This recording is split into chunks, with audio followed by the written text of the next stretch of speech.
आप सभी स्टूडेंट्स का फिर से स्वागत है। आज की क्लास में हम पढ़ेंगे सेकेंड ईयर का हिंदी भाषा, बीए, बीकॉम, बीएससी, बीएचएससी में पढ़ने वाले विद्यार्थियों का हिंदी भाषा का प्रश्न पत्र सेम रहता है। यहाँ पे हम लोगों ने पिछली बार चोरी और प्रायश्चित पढ़ लिया था। अब हम पढ़ेंगे युवकों का समाज में स्थान। आइए जानते हैं इस चैप्टर से आपको किस तरह के प्रश्न देखने को मिलेंगे। यदि आप लोगों ने पार्ट 1 नहीं पढ़ा है तो पिछले वीडियो में जाकर पढ़ लें। खंड का युवकों का समाज में स्थान, इसके लेखक हैं आचार्य नरेंद्र देव। चलिए इसमें का प्रश्न शुरू करते हैं। इसमें प्रश्न होंगे, आचार्य नरेंद्र देव ने युवकों के लिए कौन कौन से विचार अभिव्यक्त किए हैं, स्पष्ट कीजिए। अथवा आचार्य नरेंद्र देव ने अपने निबंध में लिखा है, युवक शक्ति का भंडार होता है, इसकी विवेचना कीजिए। अथवा नव युवक ही हमारे आने वाले भविष्य के कर्णधार हैं, इस आधार पर नव युवकों का समाज में स्थान, निबंध का महत्व बताइए। अथवा आचार्य नरेंद्र देव ने युवकों के महत्व को किस तरह प्रतिपादित किया है। अथवा समाज में युवकों की भूमिका का महत्व बताइए। अथवा समाज में युवकों का स्थान, पाठ के आधार पर यह बतलाइए कि समाज का नेतृत्व किसे और क्यों करना चाहिए। अथवा राष्ट्र निर्माण के लिए युवकों को आगे बढ़ाना ही होगा, इस कथन की विवेचना युवकों का समाज में स्थान शीर्षक पाठ के आधार पर कीजिए। अथवा युवा शक्ति विषयक विचार अभिव्यक्त कीजिए। अथवा वर्तमान युवा पीढ़ी समाज के विकास में किस प्रकार सहायक है, अपने विचार स्पष्ट कीजिए। अथवा किसी समाज में क्रांतिकारी परिवर्तन लाने के लिए युवा शक्ति ही उपयुक्त क्यों है। अथवा समाज में नव युवकों की भूमिका का क्या महत्व है। अथवा राष्ट्र निर्माण में युवकों की भूमिका, आचार्य नरेंद्र देव के निबंध, युवकों का समाज में स्थान के आधार पर बताइए। अथवा नव युवक भावी भविष्य के निर्माण हेतु आलोक स्तंभ है, इस कथन की विवेचना कीजिए। अथवा आचार्य नरेंद्र देव के अनुसार युवकों के प्रति राष्ट्र के संचालकों का क्या दायित्व है। तो ये जो प्रश्न है, पहले आप प्रश्नों को समझें, उसके बाद उत्तर दें। आइए हम लोग उत्तर पे आ जाते हैं। इस तरह के जो प्रश्न है इसका उत्तर एक समान होता है। आइए जानते हैं। सबसे पहले हम समझ लेते हैं, प्रत्येक समाज नवीन परिस्थितियों के अनुकूल आचरण और व्यवहार बदलने का प्रयत्न करने लगता है, किंतु जब तक महान उद्देश्य की गंभीर अनुभूति नहीं होती तब तक सामंजस्य और स्थिरता नहीं आती तथा उसकी समग्रता नष्ट होने लगती है। इस नवीन दर्शन में युवा पीढ़ी की आस्था होती है, वह उसके अनुसार कार्य करने का, जीवन व्यतीत करने का प्रयास करता है। इसी कारण युवा पीढ़ी समाज का नेतृत्व करने आगे आ रही है। नूतन समाज का आरंभ करने वाले युवक ही होते हैं, इसलिए आचार्य नरेंद्र देव ने इस निबंध के माध्यम से युवकों की शक्ति पर चिंतन करने हेतु प्रेरित किया है। साथ ही यह बताने का प्रयास किया है कि समाज के भावी निर्माण में नव युवकों की प्रमुख भूमिका है। इसे निम्नलिखित बिंदुओं में स्पष्ट किया गया है। पहला है राष्ट्र निर्माण में युवाओं की भूमिका। राष्ट्र निर्माण से तात्पर्य राष्ट्र के विकास में सभी नागरिकों को शामिल करने की प्रक्रिया से है। भविष्य के साथ साथ हमारे देश का वर्तमान भी इसके युवाओं के हाथों में है, इसलिए राष्ट्र की संरचना में युवाओं का योगदान महत्वपूर्ण है।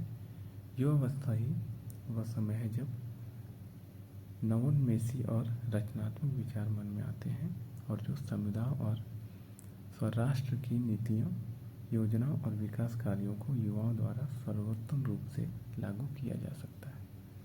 वे अधिक उत्साही और ऊर्जावान हैं और अगर उनकी क्षमता का सही दिशा में उपयोग किया जाता है तो वे तेज़ी से प्रगति सुनिश्चित कर सकते हैं।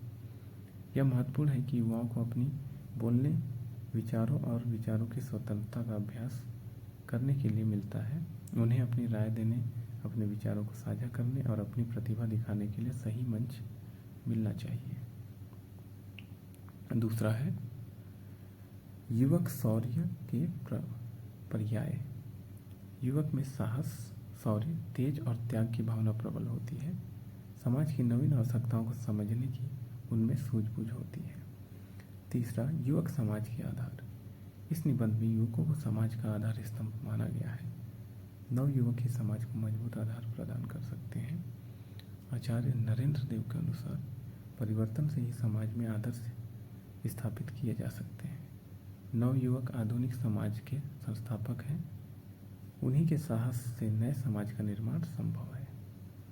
चौथा, युवक ही समाज का नेतृत्व कर सकते हैं। युवक ही जीवन मूल्यों की स्थापना करते हैं।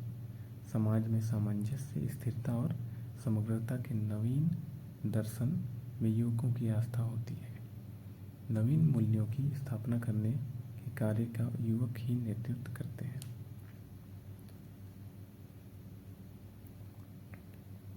युवक क्रांति के संवाहक हैं। पांचवा, नूतन समाज की रचना, प्रचलित सामाजिक पद्धति के आमूल परिवर्तन करने की शक्ति नव युवकों में ही होती है। नए उपक्रम में क्रांतिकारी परिवर्तन युवकों के सहयोग से ही संभव है। स्वतंत्र राष्ट्र के संचालकों का कर्तव्य है कि वे युवा पीढ़ी को रचनात्मक कार्यों में लगाकर उनकी ऊर्जा का सही उपयोग करें। अगला है युवक ही शक्ति के असीम स्रोत। भविष्य के निर्माण के लिए आज सभी को त्याग के लिए प्रेरित करना है, किंतु जब तक कोई ऐसा उद्देश्य जनसाधारण के समक्ष नहीं रखा जाता जिसके लिए लोग खून पसीना एक करें, तब तक त्याग की आशा करना व्यर्थ है। इन सभी कार्यों के लिए युवक में आदर्श प्रियता, निर्भीकता, साहस, लगन आदि होना आवश्यक है। युवक ही शक्ति के असीम स्रोत हैं। उन्हें अनुशासन के महत्व को समझाकर उनके इस शक्ति के स्रोत का उपयोग करना चाहिए। अगला है युवक भाव प्रणव होता है। परिस्थितियों से युवक बहुत प्रभावित होता है, वह भाव प्रणव होता है। शूरता और पराक्रम दिखाने का कोई मौका वह अपने हाथ से नहीं जाने देना चाहता है। इसीलिए हमें सद्कार्यों में उसकी शक्ति का उपयोग करना चाहिए। इसका निष्कर्ष अंत में आचार्य नरेंद्र देव ने यही कहा है कि युवा पीढ़ी ही समाज एवं युवकों के स्वर्णिम भविष्य हेतु महत्वपूर्ण ताकत है। समाज की समस्त समस्याओं का समाधान युवकों द्वारा ही संभव है। भावी भविष्य के निर्माता युवक ही देश के कर्णधार है।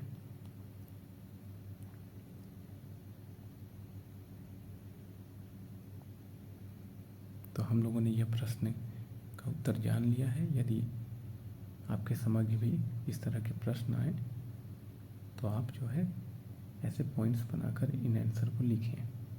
ठीक है, अब आ जाते हैं अगले प्रश्न पे। हमारा अगला प्रश्न है,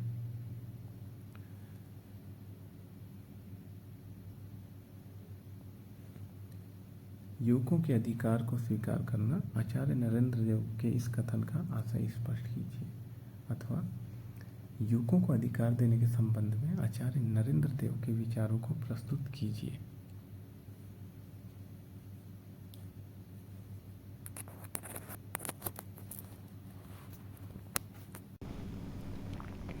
युवकों का अधिकार स्वीकार करने के क्या लाभ हैं? युवकों का समाज में स्थान पाठ के आधार पर लिखिए। चलिए इसके उत्तर देखते हैं। यदि आपके समक्ष ये प्रश्न आए तो कैसे उत्तर देंगे? युवकों के अधिकार को स्वीकार करना चाहिए। आचार्य नरेंद्र देव के इस कथन का आशय है कि जब तक हम युवकों का अधिकार स्वीकार नहीं करेंगे तब तक नए समाज की रचना का काम सफल नहीं होगा। हमारे पुराने नेताओं को युवकों के साथ मिलकर काम करने में असुविधा होती है। इसमें केवल एक अपवाद है। पंडित जवाहरलाल जी ने कई नीति का सूत्रपात किया था और वह सदा इसी बात को अनुभव करते हैं कि युवकों के अधिकार को स्वीकार करना चाहिए। जिससे कोई परंपरा नहीं बन पाती। यदि युवकों को अधिकार स्वीकार कर लिया जाए तो इससे कई लाभ हैं। पहली बात तो यह समझने की है कि जो आज अधिकतर रूढ़ हैं उनका कर्तव्य है कि वह अपने उत्तराधिकारियों को आज तैयार करें, अन्यथा इन वृद्धों के हट जाने पर उनकी जगह लेने वाले योग्य अनुभवी व्यक्ति नहीं मिलेंगे। दूसरी बात यह है कि भारत के स्वतंत्र होने पर जो बड़ी जिम्मेदारी देश पर आ गई है उसको सहन करने की शक्ति कुछ वृद्धों को छोड़कर अन्य वृद्धों में नहीं है। पुनः नूतन समाज की रचना और प्रचलित सामाजिक पद्धति को तोड़ने का युवक में सामर्थ्य है। जो समाज नया उपक्रम करना चाहता है और जिसको क्रांतिकारी परिवर्तन की आवश्यकता है उसको युवकों का सहयोग अवश्य चाहिए, और यही सहयोग युवक के अधिकार को स्वीकार करके ही प्राप्त हो सकता है। स्वतंत्र राष्ट्र के विद्यार्थियों को हड़ताल करते हम नहीं सुनते, उनको इसकी आवश्यकता नहीं होती। परतंत्र राष्ट्र के विद्यार्थी राजनीतिक आंदोलन में खूब भाग लेते हैं, उनको समय समय पर प्रदर्शन और हड़ताल करनी पड़ती है। राजा और अधिकारियों के साथ संघर्ष होने से उनको गोली भी खानी पड़ती है। ऐसे वातावरण में रहने से उनकी एक विशेष प्रकार की मनोवृत्ति बन जाती है, किंतु जब राष्ट्र स्वतंत्र हो जाता है तब यही मनोवृत्ति हानिकारक सिद्ध हो सकती है।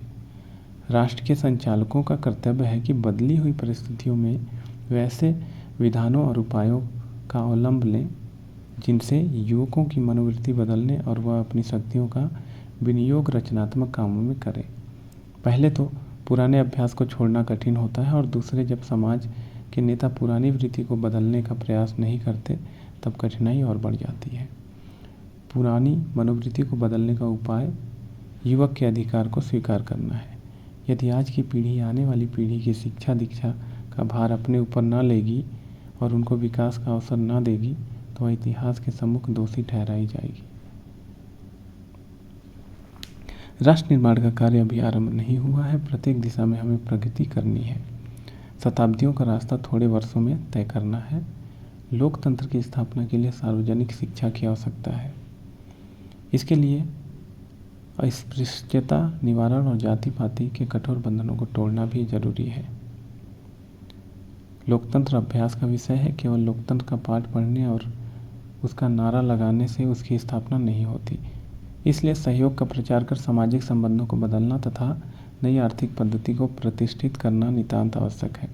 सुंदर भविष्य के निर्माण के लिए आज सर्वसाधारण से त्याग की अपील करनी है, किंतु समाज के इन कामों के लिए युवक की आदर्श प्रियता, उसकी निर्भीकता, उसका साहस और उसकी लगन चाहिए। यह तभी हो सकता है जब हम युवक के अधिकार को स्वीकार करें। यदि हम इस विषय में अपने कर्तव्य का पालन न करेंगे तो भय है कि हमारे युवक कहीं गैर जिम्मेदार ना हो जाए। अब समय आ गया है कि विद्यार्थियों को आत्मशासन के महत्व को समझाना चाहिए। आज की उच्च श्रृंखलता के बदले में कोई सार वस्तु नहीं मिलती।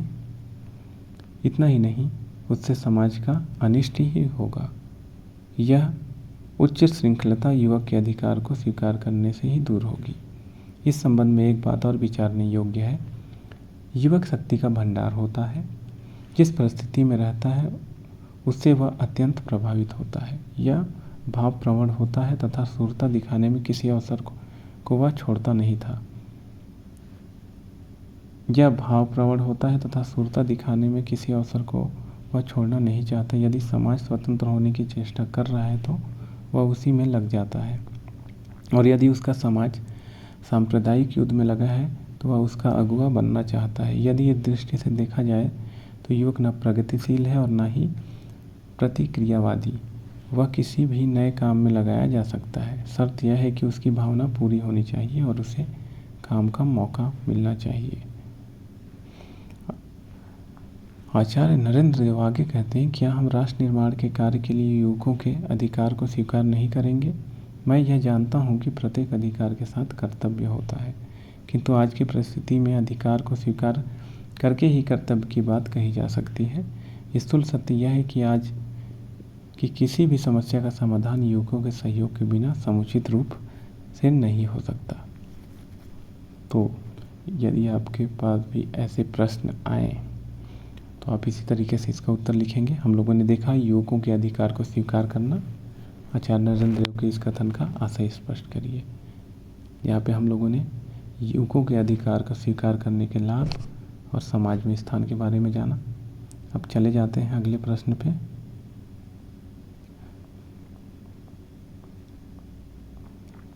तो इस तरह से अगला प्रश्न है,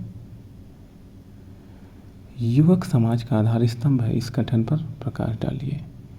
या युवकों का समाज में स्थान शीर्षक निबंध का सारांश लिखिए। या फिर युवकों का समाज में स्थान शीर्षक निबंध का केंद्रीय भाव। या फिर आचार्य नरेंद्र देव युवकों का समाज में स्थान के माध्यम से युवकों को क्या संदेश देना चाहते हैं।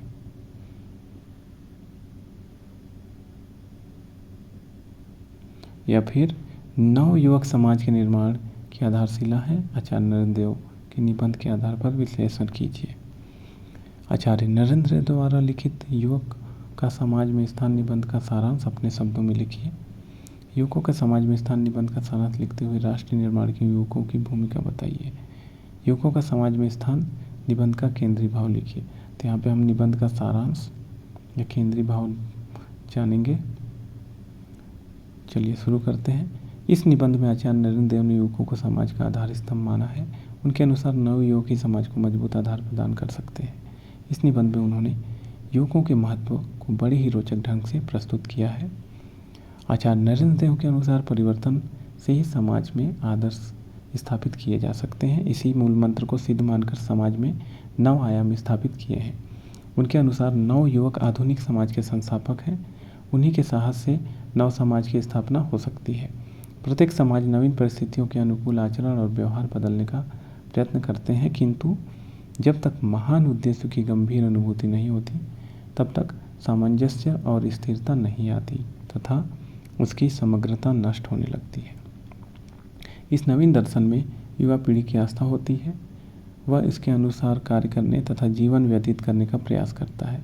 इसी कारण युवा पीढ़ी समाज का नेतृत्व करने आगे आ रही है। नूतन समाज की रचना, प्रचलित सामाजिक पद्धति और आमूलचूल परिवर्तन हेतु नव युवकों की आवश्यकता होती है। नए उपक्रम में क्रांतिकारी परिवर्तन सहयोग युवकों के आधिपत्य से ही स्वीकार करके किया जा सकता है। स्वतंत्र राष्ट्र के संचालकों का कर्तव्य है कि वे नियमों के अनुसार युवा पीढ़ी की मनोवृत्ति बदलकर रचनात्मक कार्यों में उसकी शक्ति का उपयोग करवाएं। भावी भविष्य के निर्माण के लिए आज सभी को त्याग के लिए प्रेरित करना है, किंतु जब तक कोई ऐसा उद्देश्य जनसाधारण के समक्ष नहीं रखा जाता जिसके लिए लोग खून पसीना एक करें, तब तक त्याग की आशा करना व्यर्थ है। इन सभी कार्यों के लिए युवक की आत्मप्रियता, निर्भीकता, साहस और लगन आदि गुणों का समावेश होना अत्यंत आवश्यक है। उन्हें आत्मशासन के महत्व को समझना चाहिए, तभी उनकी उचित श्रृंखलता को दूर किया जा सकता है। वह तो शक्ति का असीम स्रोत है। परिस्थितियों से वह अत्यधिक प्रभावित होता है। वह भावप्रवण होता है। शूरता दिखाने का कोई भी मौका अपने हाथ से निकलने देना नहीं चाहता, इसलिए हमें उसकी शक्ति का उपयोग सत्कार्यों में करना चाहिए। इन सब का निष्कर्ष अंत में आचार्य नरेंद्र देव ने यही कहा है कि युवा पीढ़ी ही समाज के एवं युवकों के स्वर्णिम भविष्य हेतु आकाशदीप है। इन प्रकाश स्तंभों के बिना किसी भी समस्या का समाधान इन युवकों के सहयोग के अभाव में नहीं किया जा सकता, क्योंकि ये ही भावी भविष्य का सूत्रधार है। तो इस तरह से हमारा ये प्रश्न भी कंप्लीट हुआ। अगले प्रश्न की ओर बढ़ते हैं। अगला प्रश्न है, युवक शक्ति विषय पर संक्षिप्त में एक निबंध लिखिए। अथवा जब समाज समयानुसार पिछड़ने लगता है तो युवा पीढ़ी के लिए पुरानी पद्धति को बदलने के लिए विवश हो जाती है। इस कथन का आशय स्पष्ट कीजिए।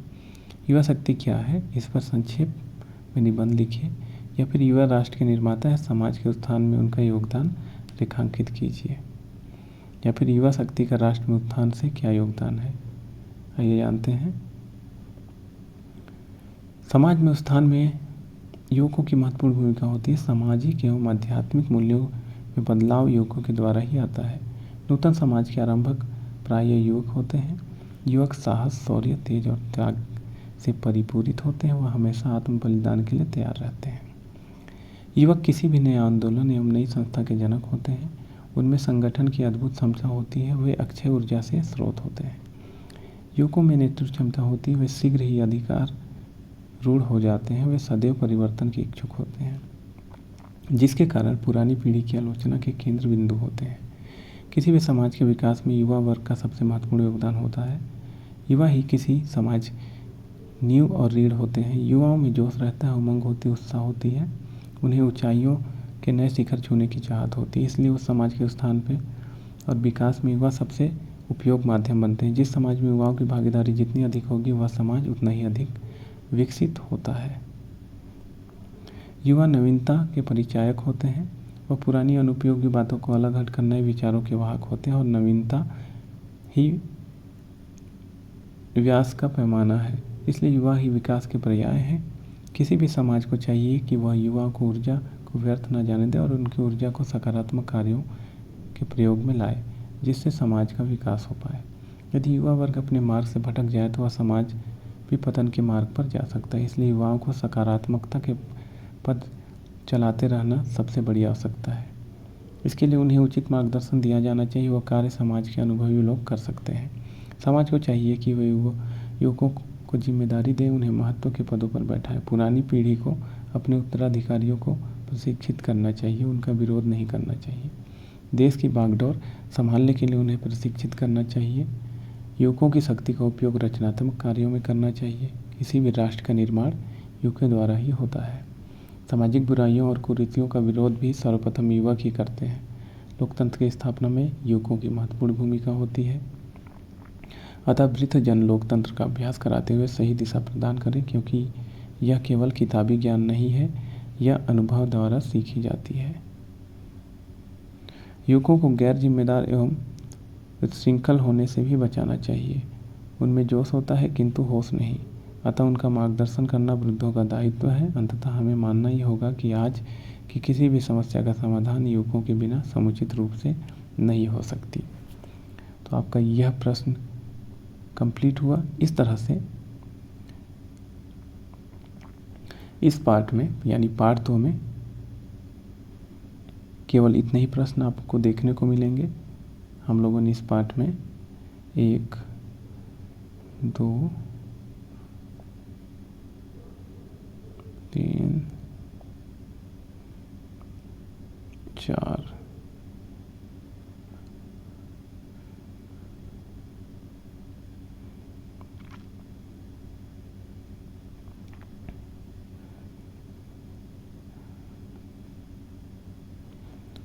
तो आपको इस पार्ट में 4 प्रश्न देखने को मिले और ये चारों प्रश्न इम्पोर्टेंट हैं। आप एक बार पढ़ लें ताकि यदि आपके प्रश्न पत्र में ऐसा प्रश्न आए तो आप उसे आसानी से हल कर पाएंगे। तो इस तरह से हमारा हिंदी भाषा का पार्ट 2 भी खत्म हुआ। हम मिलते हैं पार्ट 3 में। आपको यह वीडियो कैसा लगा कमेंट करके ज़रूर बताएं।